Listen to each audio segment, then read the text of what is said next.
I was at the Library of Congress. You know, we founded an archive at the library, which is one of the biggest archives in folk music in the world, and there we published the first folk song records. That was an important event.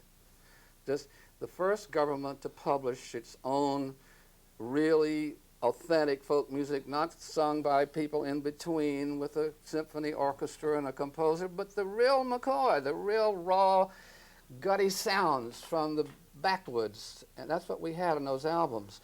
Well, those records went everywhere in the world, Charlie, through the embassies. And my colleagues out there heard them and took the copies to their governments and said, hey, we've got to do this too. Many, many people everywhere started this enterprise. And so you have now a whole world music movement that's come from those activities.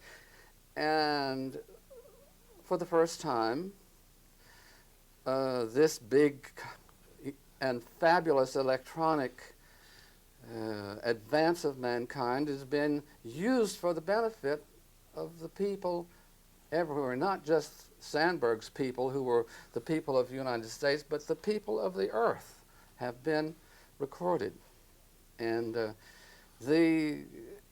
well, if you go through the material, what you find out is that Western European culture, just one little item in a long list of incredible originations and adjustments to all the environments of the planet. That's what I fell to doing after a bit, looking at the whole thing. And when I left this country in 1950 to go see what Europe was like, I was a total American provincial. I thought everything began and ended between here and San Francisco. And then I went to Ireland, and I heard the Irish bagpipes, and I heard those Irish girls who can, I don't know, they sing like the foam on the sea. It's those light voices, you know, that just, they're like the smell of flowers in the evening, the way they sing. And I became an international. I swore I was an international citizen. I was going to always be a world citizen. I renounced my provinciality and turned myself to the job of trying to get the whole world listened to. I'm sorry, I'm going on too long. No. How are we doing? About how much time left? It's one thing I'm wondering about is much of what you did, much of what you're doing, just in time. 20 years ago, we did a story about Gandhi dancers and heard their songs. You still have those tapes? Sure. God, I'd love to see that. But there aren't any. All right, well, I'll give them to you. But there aren't any more Gandhi dancers. So that's it, right? I mean, that kind of music is just gone now. The other day we had on these chanty men pulling nets. Well, they don't pull them that way anymore. So what I'm trying to get at is a lot of the music you recorded early in your life just not hearable in nature anymore? In its original context, much of that's true. For instance, they've integrated the penitentiaries. That means that there's no more black singing in the penitentiaries. I mean, no, you got to have the blues to sing the blues, and the whites weren't in those choruses. Yeah, a lot of the music in context has gone, but you see, that's never been, the cultures were never stopped by things like that. Those people with feeling and with a sense of who they were took those pieces of raw material and wove them into the next stage. And there is this incredible treasury of blacks' melody and rhythm that's waiting there in the Library of Congress for the young black singers to come along and pick it up and transform it. I think the only thing really wrong with rock and roll, they've run out of tunes. They sing the same 2 or 3 tunes all the time. And I have 5,000 tunes that they ought to be using. And they will be. They're just getting into it again. We don't manage these things well. We don't look after our own people very well, and we don't look after our own environment very well, just as we're not looking after the parks, we're not looking after our own natural resources. We're just beginning to learn how to do it. I don't mean to say I know how to do it. I do know that if the communication system is made available to a living tradition, it takes off, like the blues.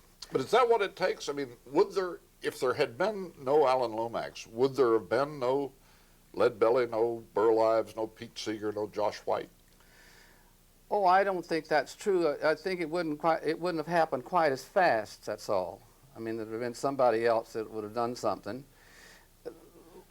They were fortunate in meeting me in that I was interested in the whole blame thing. I was interested in all America, and I wasn't interested particularly in the old lazy ballads. I wanted the real raw stuff right out of the backwoods and off the creeks, and so the stronger it was, the better. The Roosevelts felt the same way, you know. Did you know that what old man Roosevelt used to do for fun? He had a four-string banjo player named Tommy Corcoran who used to sing all kinds of political ballads while his secretaries danced on the desks, and he had his martini, and Eleanor was locked away somewhere.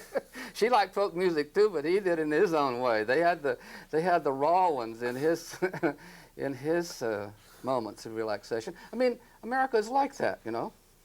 Not that the whole world isn't. Another question that has occurred to me.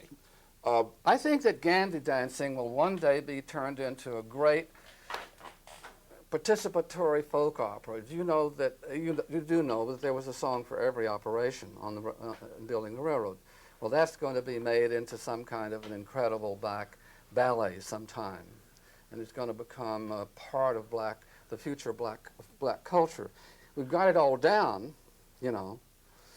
I've interviewed countless people about it, and I filmed it later, a little later than you did. The camera crew was so careless that they went off and left the camera in the middle of the track, and the evening train almost came along and ruined it. They were all drinking beer. I was up there on the track and just managed to grab this $15 million camera in time. They thought they'd forgotten they were on a railroad. Which brings this up. Back in the old days, well, that was way before tape recording or even wire recording. How did you make the recordings? There weren't any portable recorders then. There were. We had the first one. It was carryable rather than portable. It weighed about 650 pounds, broken down into 100-pound components, and we used to sweat it in and out of the car. It engraved images on aluminum discs with a diamond needle. The great thing about those records is that they're still as good as they were the first day we made them, and the newer things have faded. A lot of the acetate is gone.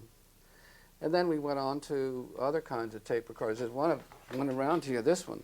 That one went through 12 years of Europe. That's the first one I ever saw, that model of rack-mounted Magnecorder. Well, Americans stole this from the Germans after World War II, and this is an absolutely perfect machine. It did Great Britain, Italy, and Spain, and was the father of this set of records here. Where are the? Oh, that's okay. We can get them. Anyway, the Columbia World Folk Song set. This machine couldn't be stopped. You could blow its motor out with a current change. In Spain, the current changes so much that it would wipe the motor out every once in a while. But put a new coil in and it would go. And the incredible thing is that when you could play this material back to people, it changed everything for them. They realized that their stuff, and they were just as good as anybody else.